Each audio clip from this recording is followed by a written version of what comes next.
नमस्कार, मैं हूं मीनू शर्मा। स्वागत करती हूं आपका personal finance bulletin money time में। यहां मैं आपको बताऊंगी आपकी जेब और जिंदगी पर असर डालने वाली पर्सनल फाइनेंस, बिजनेस, कॉर्पोरेट और पॉलिसी से जुड़ी खबरों के बारे में।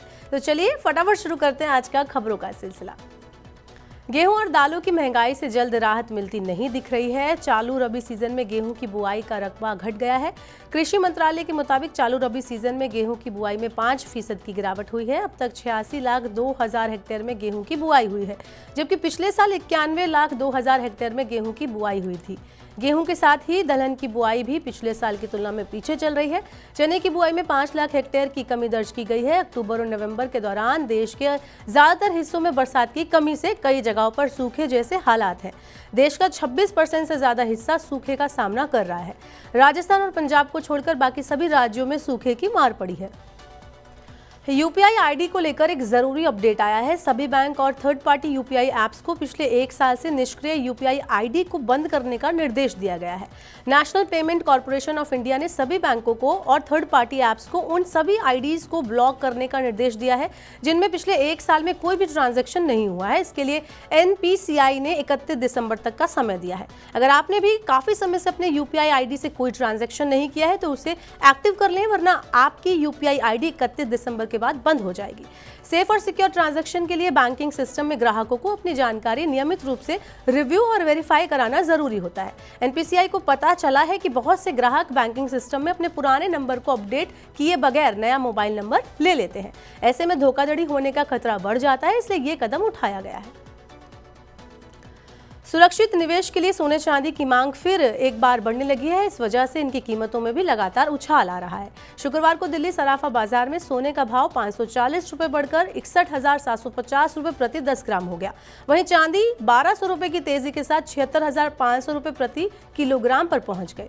अमेरिकी डॉलर में आई नरमी की वजह से घरेलू बाजार में सोने की कीमतों में लगातार ऊंचाई दिख रही है। नया रिकॉर्ड सोने की कीमतें छू रही हैं।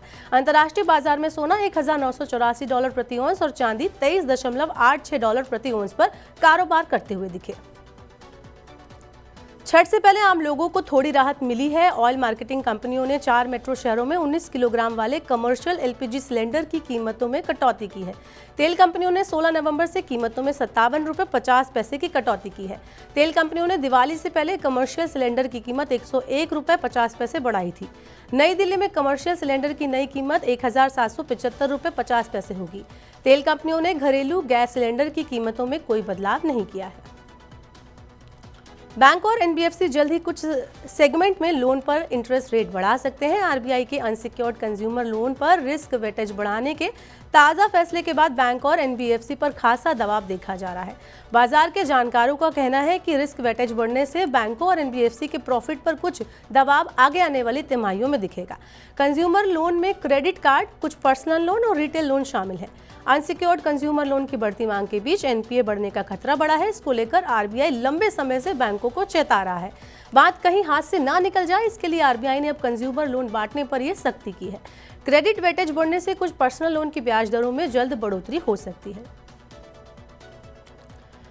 बैंक और एनबीएफसी पर आरबीआई की सख्ती का असर शेयर बाजारों पर भी पड़ा है। बैंक, वित्तीय और ऊर्जा शेयरों में भारी बिकवाली से शुक्रवार को 2 दिन की तेजी पर विराम लग गया। बाजार नुकसान में रहा। बीएसई सेंसेक्स 187 अंक की गिरावट के साथ 65,794 अंक पर बंद हुआ। वहीं निफ्टी भी 33 अंक की गिरावट के साथ 19,731 अंक पर बंद हुआ। सेंसेक्स की कंपनियों में भारतीय स्टेट बैंक में सबसे ज्यादा 3.64% की गिरावट आई। Axis Bank, Bajaj finance, ICICI Bank, Bajaj Finserv, IndusInd Bank, Kotak Mahindra Bank भी नुकसान में रहे। भारत और ऑस्ट्रेलिया के ऊपर प्रदूषण फैलाने वाली कारों का डंपिंग ग्राउंड बनने का खतरा मंडरा रहा है। कार्बन ट्रैकर की ताज़ा रिपोर्ट के मुताबिक इलेक्ट्रिक वाहनों को अपनाने में धीमे देश अगर इलेक्ट्रिफिकेशन में तेजी लाने में विफल रहते हैं तो इन देशों में पेट्रोल डीजल से चलने वाले वाहनों की भरमार होने की संभावना है। चीन, नॉर्थ अमेरिका और यूरोप पेट्रोल डीजल वाहनों को चरणबद्ध तरीके से बंद कर रहे हैं। ऐसे में ऑटो कंपनियां अफ्रीका, एशिया और दक्षिण अमेरिका में अपने पुराने और प्रदूषण फैलाने वाले मॉडल बेच सकती हैं।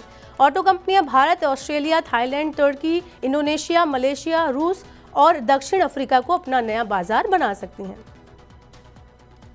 आईडीबीआई बैंक ने हिस्सेदारी बिक्री की प्रक्रिया चालू वित्त वर्ष में पूरी होने की उम्मीद नहीं है। निवेश और लोक संपत्ति प्रबंधन विभाग के सचिव तुहिन कांत पांडे ने कहा है कि रणनीतिक बिक्री कार्यक्रम सही तरह से आगे बढ़ रहा है, लेकिन अभी भी रिजर्व बैंक के उपयुक्त और उचित मानदंड जैसे कुछ पहलुओं को पूरा करने की जरूरत है।